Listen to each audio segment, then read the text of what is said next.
What? A Yamaha Banshee for $400?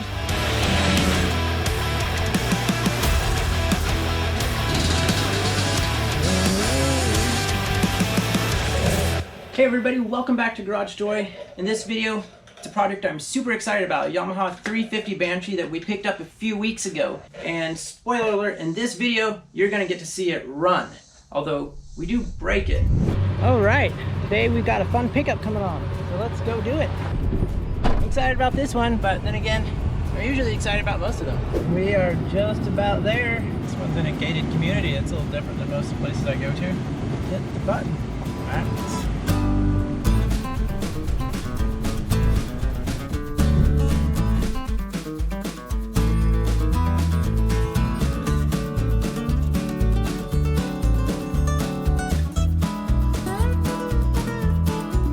Get on home.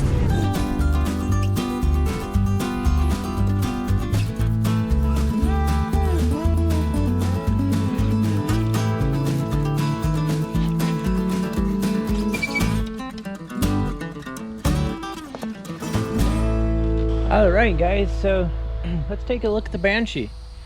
So I bought this just a little over a week ago. I haven't really done much to it except go out and sit on it because it's really cool to have a Yamaha Banshee. This is one of those machines, one of those four-wheelers I never really would have thought I would buy, but it's just a really great deal came along. I mean, $400 for a Yamaha Banshee. I didn't really know what they're worth, but basically the guy, I was at his place looking at another four-wheeler that he had sent pictures of. Then he showed me this one, and I was kind of shocked when I saw it. I was like, wow. I had been offering him kind of a blanket $200 for the other four-wheeler and probably this one until I could look at it. Anyway, so I went home and looked up prices on them, and it looks like Banshees are worth quite a bit now. So I doubled my offer to $400 and he accepted that. He got something out of his way and I got something that could be worth a lot. I don't know if I'm gonna fix this up and keep it. I don't know if I'm gonna fix it up and sell it, or I don't know if I should just sell it the way it is. Here's what I know about it so far. This carburetor is not bolted on. So I don't know what's going on there. It's missing that bolt on both sides. The other carburetor is bolted in, so that's good. I have no idea if it turns over. I haven't even tried to kick it over yet. So let's do that, and let's try to find out what year it is.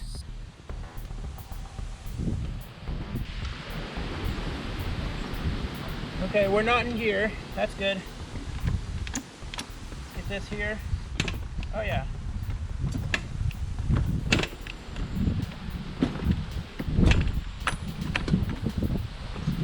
Yeah, it kicks over. It's a good sign. It's got brake fluid. The brakes seem to work. There should be a code on the frame by the shifter that identifies what year it is, according to this website. According to this, we are looking at the 10th digit. So the 10th digit is an X. That makes this a 1999.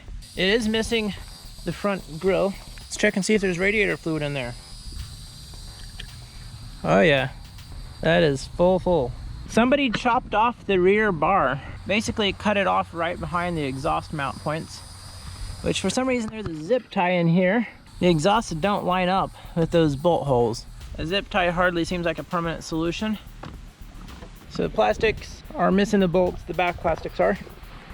Here's the air filter setup. Looks like a pre-cleaner on here.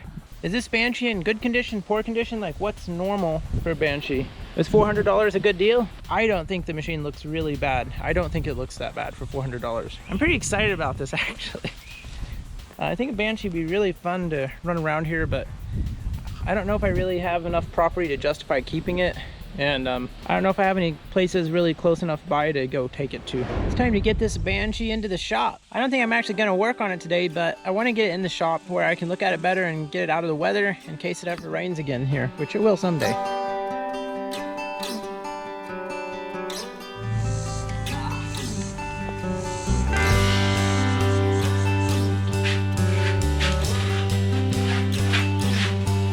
Okay, so let's see if there's any oil in here, because I noticed there was a puddle under it when I got it. So let's check, see if we can get this open. Man, that was easy.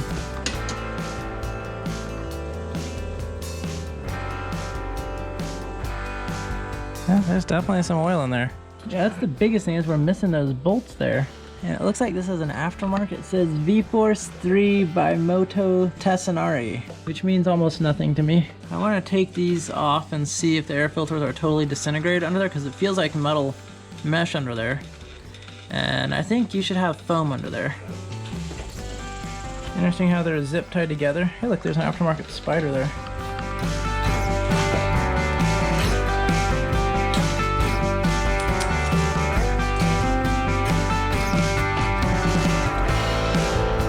There we go.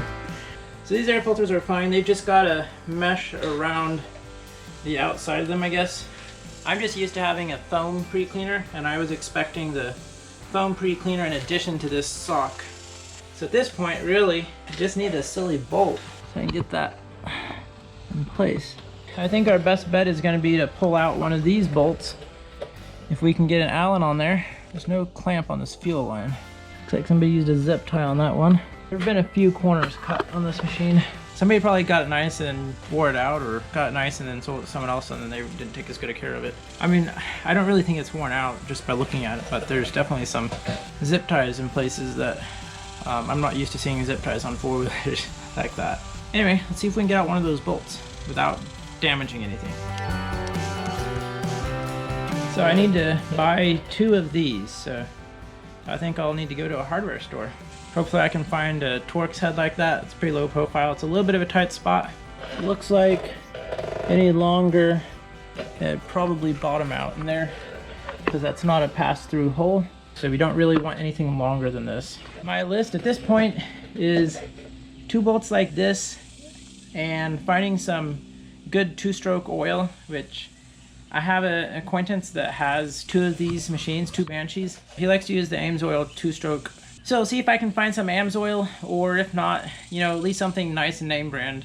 I'm thinking those carburetors are probably gonna need to be cleaned out. I'm thinking they're possibly gonna need to be cleaned out. I'm very hopeful that they won't need to be.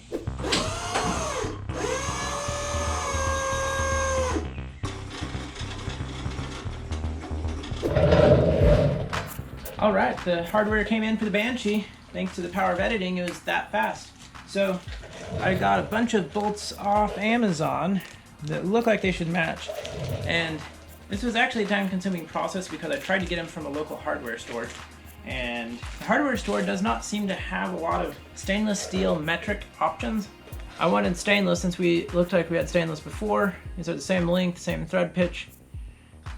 They're still Allen. They just have some extra stampings on the head.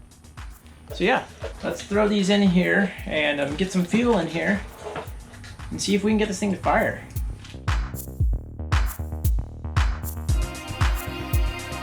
All right, we got everything set up here and we are ready to try to get these bolts in. So again, that's one I pulled out right down there on the left side right there. This is the carburetor that did not have any bolts. So I'm gonna be putting those bolts in right in there. Let's do it.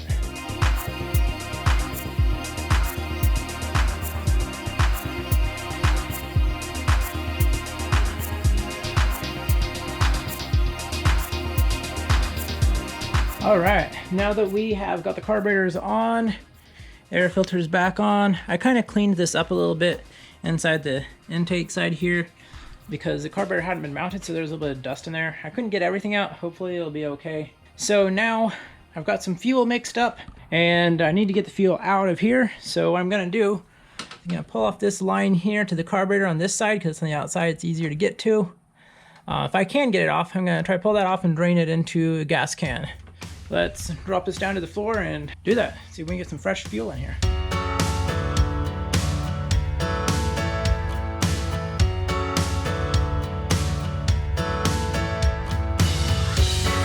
I couldn't get the line off here very well, it's on pretty tight, but it came off the petcock real well. So here's the real line, and here's the line I just put on there. So just need to aim that down, and yes, fuel comes out, which is good.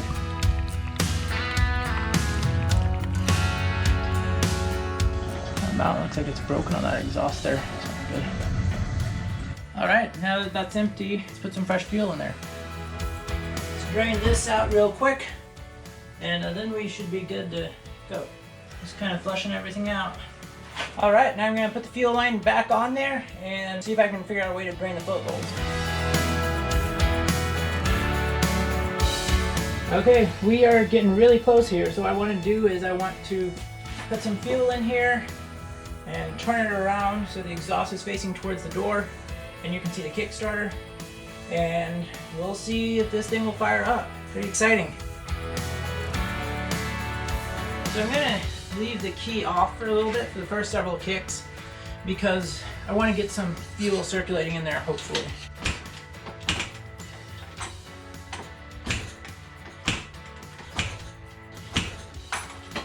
All right, let's try turning it on and just see what she's got.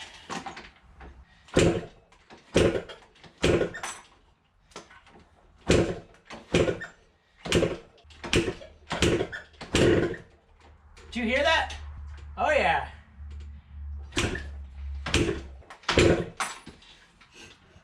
I think we're almost there. Woo. Let's try choking it again. It's a good workout. Wow. This thing is loud. So if you crank it a couple times without hitting the throttle, it builds up a little fuel. You hit the throttle, then it fires off.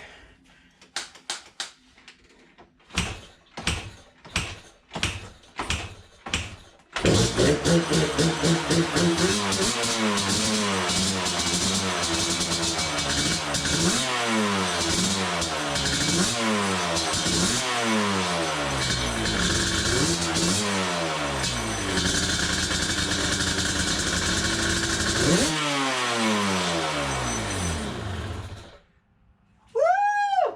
We got it! Wow. That thing is loud and there's no smoke, which hopefully is okay. So it won't idle, but it will fire. Let's do it again. Let's take the chokes off.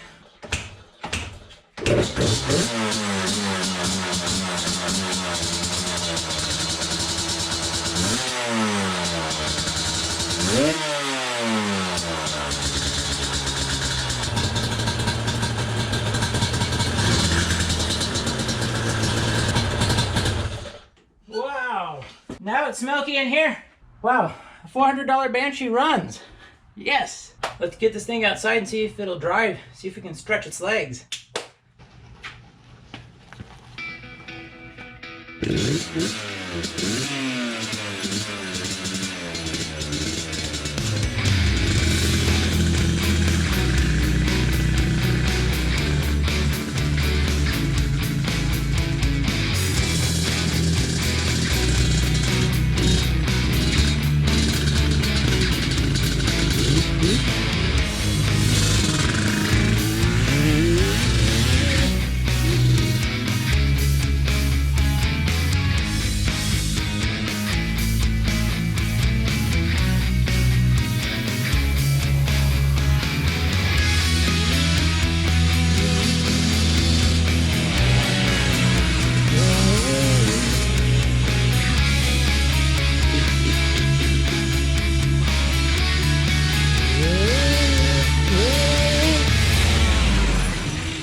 All right, well, we encountered our first issue. So what happened there was that loose exhaust I showed where it was cracked on the mount.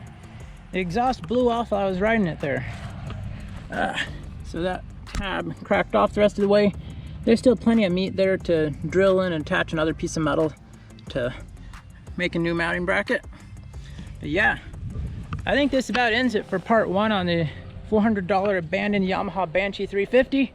This thing runs.